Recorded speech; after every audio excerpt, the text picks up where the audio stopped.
Doug and Walker, and thank you both for allowing us into your home and lives today. So I wonder if you would share with us a little of how this part of your journey together, meaning the journey through cancer with Doug, has been like for you both. Well, it has been, as he's been talking about, just a lot of work of being very, very present in the moment. Because if you start going off into the what ifs, one, you're not there to really catch this preciousness that you have in your relationship. And you go down this, oh my gosh, this is happening, what's going to happen next? And all the fear comes up. And the fear is also something that separates. So for me, as we've gone through this, it is very much about being very present and really, when I'm present, I just feel like my heart opens and I just feel this gratitude for what I have here and now. So it's not about the future loss. It's much more about all the love that there is here between us and in this amazing community that we're being held. Because I think when you're present, you can feel beyond what is happening here. You can feel that spaciousness and that love and support that comes from everyone.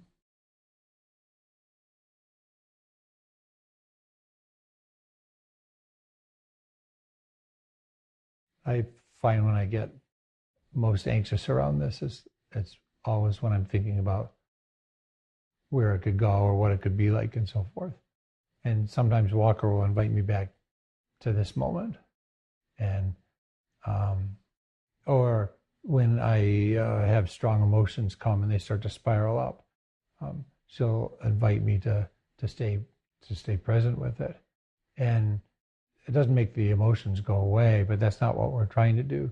It just seems to allow me to stay in relationship with them, and they arise and they move through. And we've both had to do a lot of letting go in the last 6 months of what we thought our lives were, what we anticipated for the future. And being able to go through this together has just been it's been wonderful.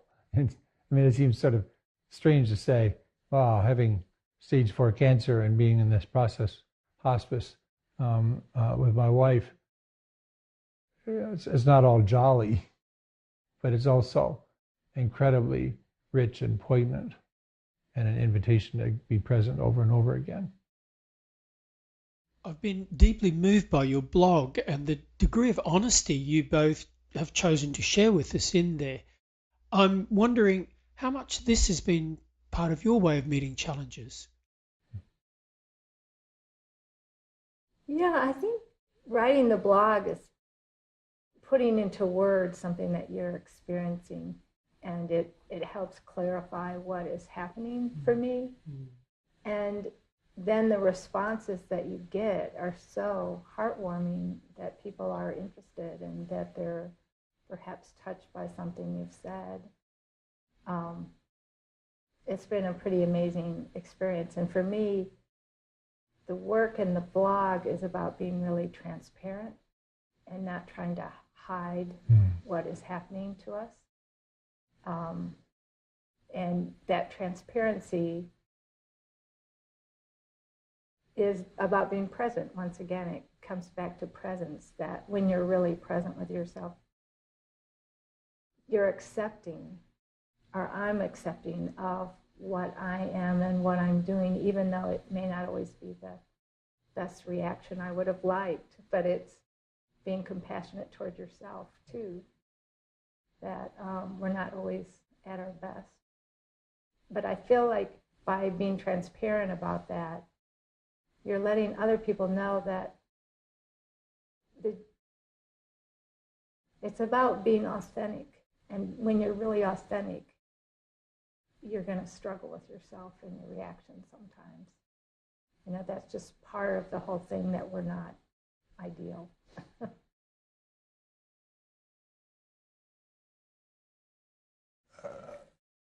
the blog has been this. I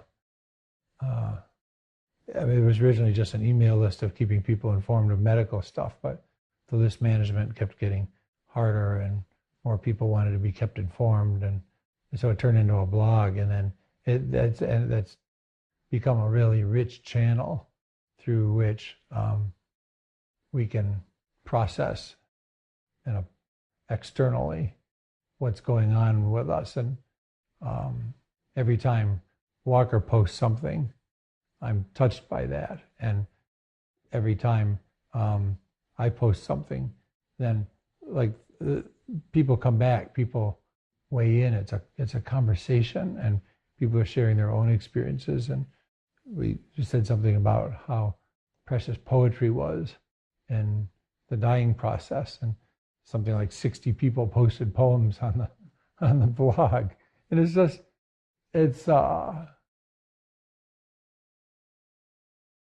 just been amazing how supportive people have been, how much love has been there.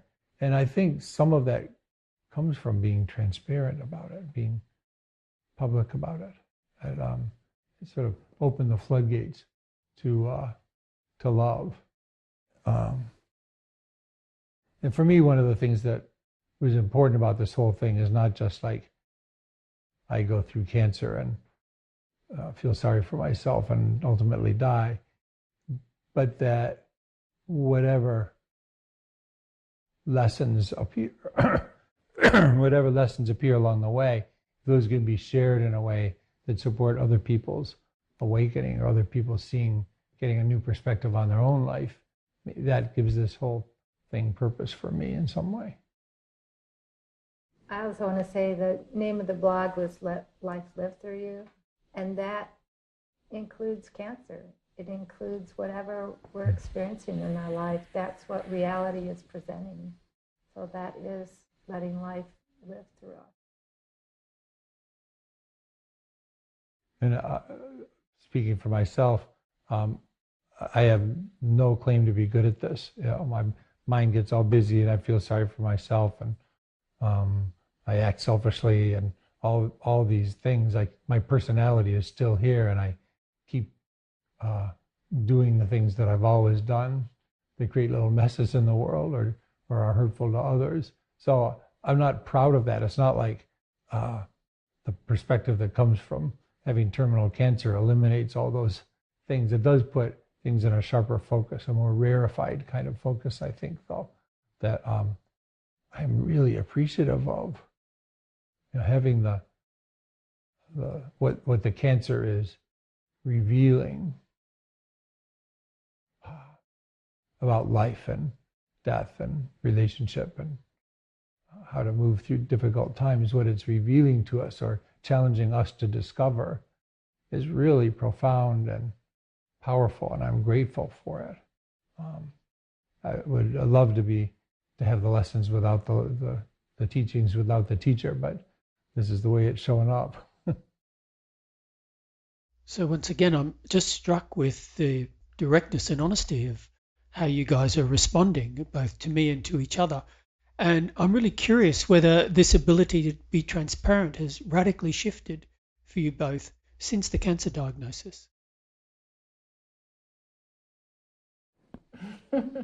I would say no, actually. I think that we've been working on our relationship a long, long time. I think we had a really good foundation. And having the brain disorder that Doug mentioned earlier, that really took us to a deeper level, because I was struggling so much, and he was very, very present for me. But it brings up, you know, all the things of you want to be independent, and suddenly you're dependent on someone, and all those layers that come up around that. Or for me, it was really hard. You know, during the course of that, I lost a lot of things. I lost my job, and a lot just, I don't need to go into all the losses, but there were a lot of layers of loss I went through that Doug was very, very present and loving towards me. And I feel like at that time we really deepened. And there is a deepening with this, but it feels more like we know how to be with this. It's not new. Yeah, I'd agree with that. And we see the ways in which we're both reliant on each other. That I'm more dependent on her than I've ever been in my life. But she's also still leaning into me in times during this when she gets overwhelmed, and I'm more solid and have a ground. So I think we're each really able to hold and support the other and ask for what we need. And when these strong feeling states arise, just to let them be there.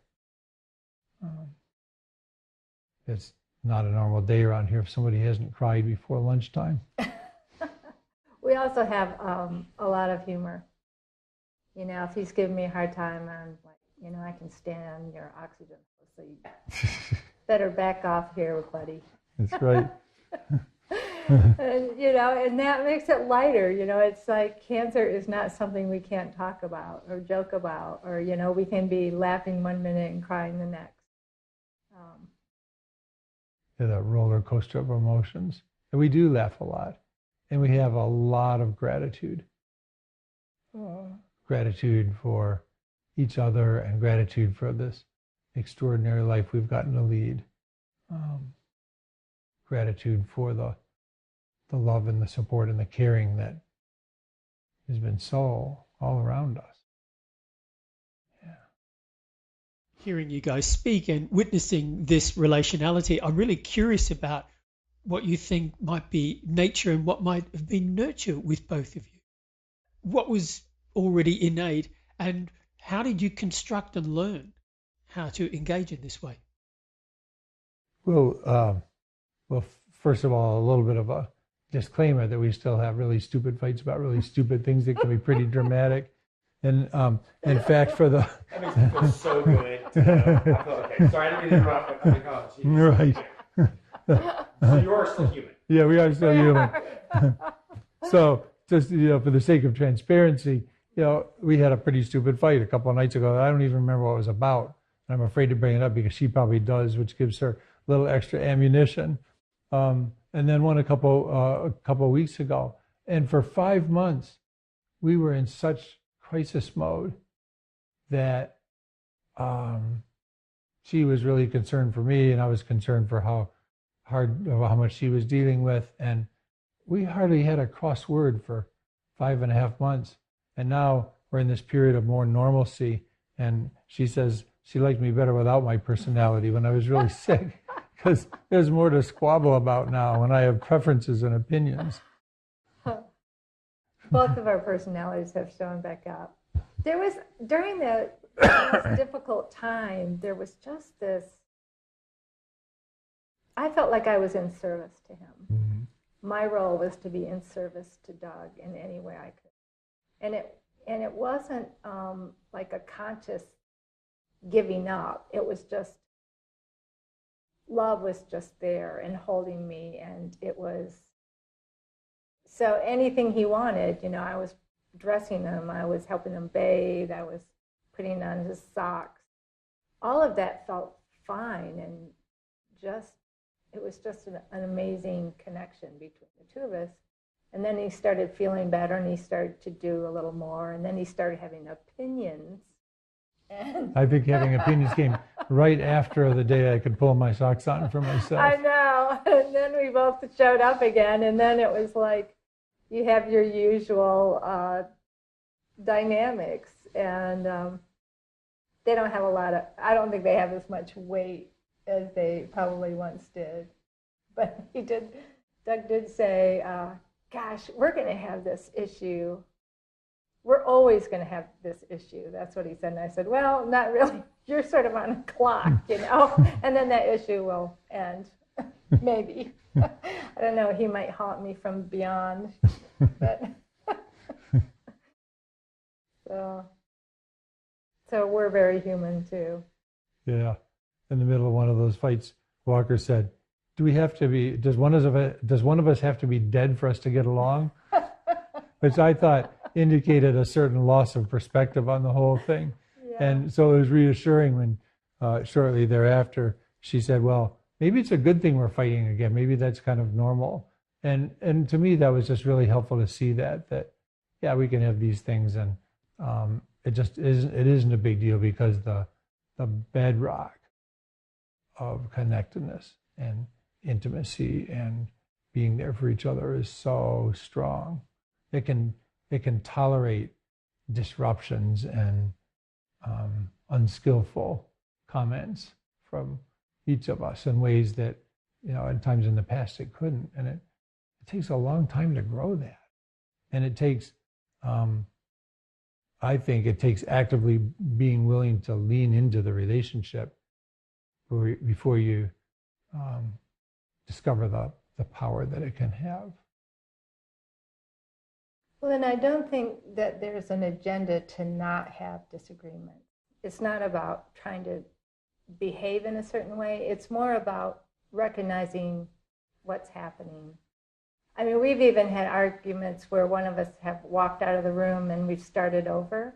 And it's really pretty funny. I mean, you see how the humor of it when you're like, okay, stop, let's start over.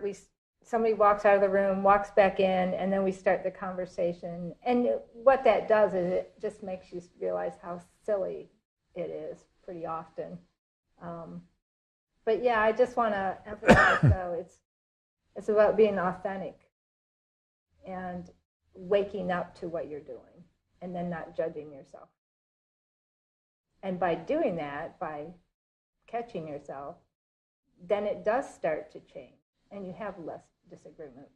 But to me, that's not the goal. The goal is for me to wake up to what I'm saying and doing.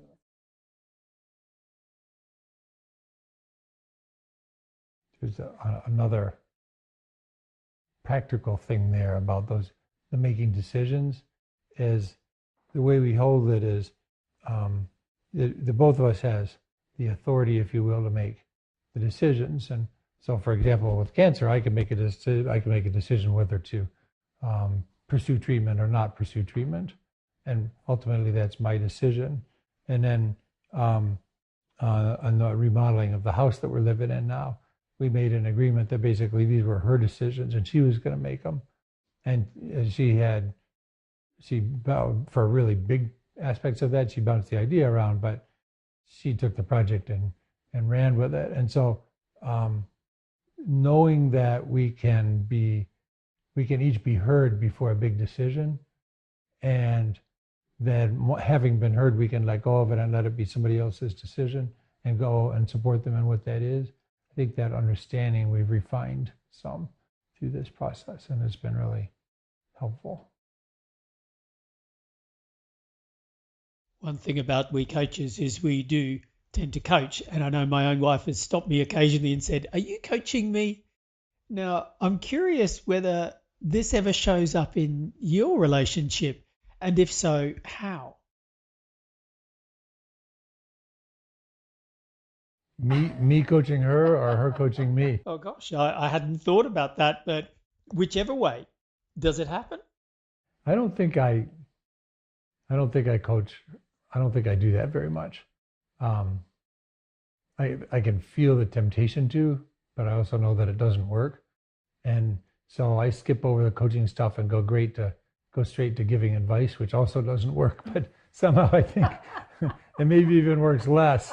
But somehow I think if somebody's not coachable, I guess I just have to tell them what to do.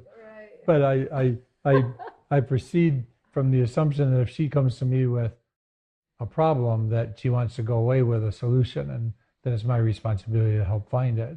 And sometimes she just wants to be listened to and heard. And it's taken 64 years for me to realize that. He does have a certain voice sometimes he puts on that is a little like a coaching voice. And I'll say, "You got your coaching voice on," or You're being a little too empathetic. like, "You're not my coach, you're my husband. Get real here.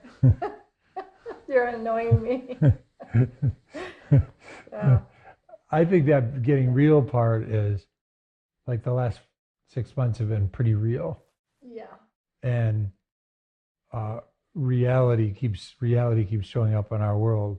Shows up with every CAT scan and every surgery and every detail about this. Reality keeps showing up, but the pressure of that reality of responding to that, I think we have to be real with each other. The things that are happening, the disruptions in our lives are so immense, and the consequences so significant that there's no place to be not real. And I feel like that's another way in which we've leaned into each other, is that what can feel risky to be real with the person that you love most in the world. And pretty much every time I take that risk, something opens up in the field between the two of us. And that field has been just rock solid through this. The trust and the compassion both ways. It's been extraordinary. So what would be the 3 top words you would use to describe your partner, and why? I would say for Walker that she's grounded, that she is tender, and that she is, there's this pragmatism with Walker, but that's also infused with love. And so, but you said one word, I would say holding. And by that, I mean that she creates a container or a place, both the physical space, but also in the way she shows up in our marriage, holding. Yeah, grounding, tender, holding. I'm not good at this.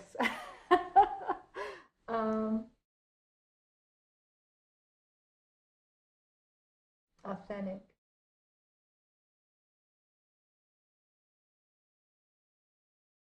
Loving.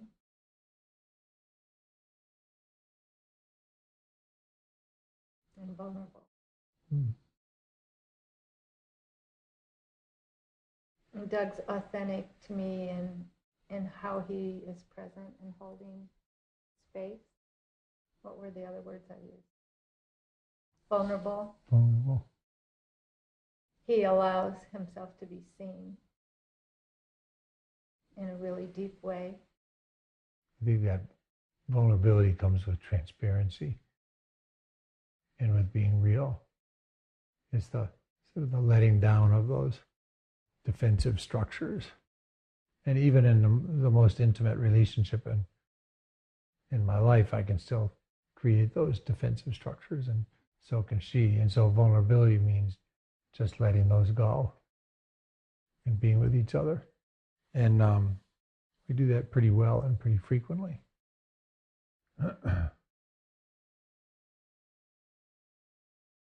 So now I'm wondering, what would be the 3 words you would use to describe yourself?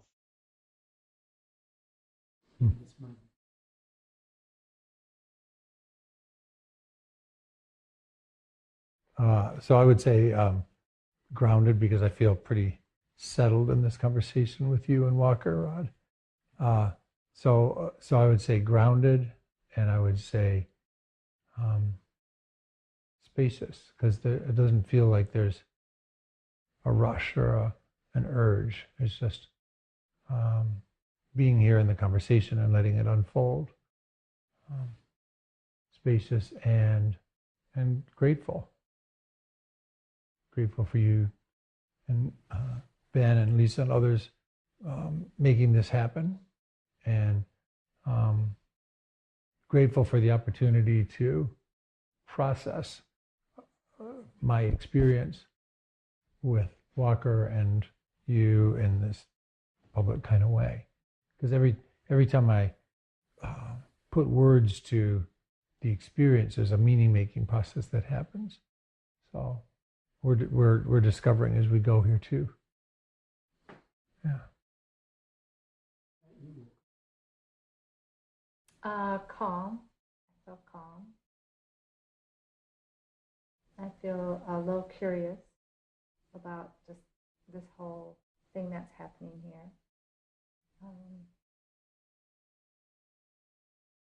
And I feel a sweetness towards Doug.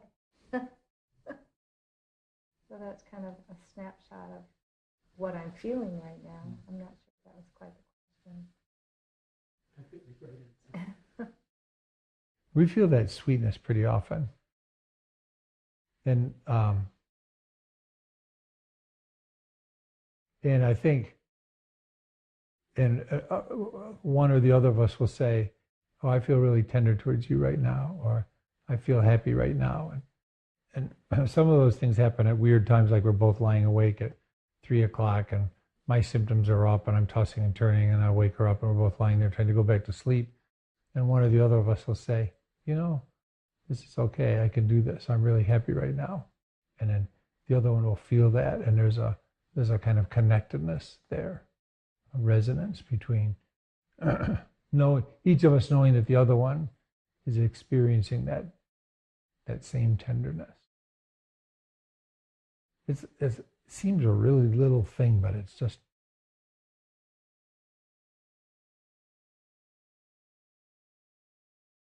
feels like it creates a little transmission between the two of us.